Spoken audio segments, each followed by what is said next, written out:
আসসালামু আলাইকুম ওয়া রাহমাতুল্লাহি ওয়া বারাকাতুহু। প্রশ্ন, মাদ্রাসার ভবনে কি জুমার নামাজ সহিহ হবে? উত্তর, মাদ্রাসার ভবনে জুমার নামাজ সহিহ হবে যদি জনসাধারণ সেখানে সবসময় যাওয়া আসা করতে পারে। প্রশ্ন, সংরক্ষিত জায়গায় যেমন জেলখানা, বিমানবন্দর, কারখানা ইত্যাদি স্থানে জুমার নামাজ সহিহ হবে কি? উত্তর, যে জায়গার মধ্যে ইজনে আম, জনসাধারণ সব সময় যেতে পারে এমন জায়গার মধ্যে জুমার নামাজ সহিহ হবে, নতুবা সহিহ হবে না। প্রশ্ন, মহিলাদের জন্য ঈদের নামাজ এবং জুমার নামাজে শরীক হওয়া জায়েজ কি? মহিলাদের জন্য ঈদের নামাজ এবং জুমার নামাজে শরীক হওয়া জায়েজ নেই, কারণ তাদের এই নামাজগুলো নেই। প্রশ্ন, ইমাম সাহেবের চেয়ারে বসে বয়ান করা উত্তম না মিম্বারে বসে বয়ান করা উত্তম?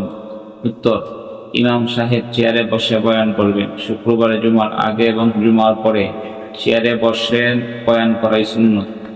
প্রশ্ন, একজন খুতবা দিবে আর একজন জুমার নামাজ পড়াবে, এটা কি সহিহ হবে? উত্তর, শুক্রবারে যদি কোনো একজনে খুতবা দেয় আর একজনে জুমার নামাজ পড়ায় তাহলে সহিহ হবে, তবে এটা মুস্তাহাবের খেলাফ। মুস্তাহাব হলো যে খুতবা পড়বে তিনি জুমার নামাজ পড়াবে। প্রশ্ন, আরবি বাংলা মিলিয়ে খুতবা দেওয়া জায়েজ কি? উত্তর, জায়েজ হবে না। প্রশ্ন, জুমার নামাজ না পড়তে পারলে কি করবে?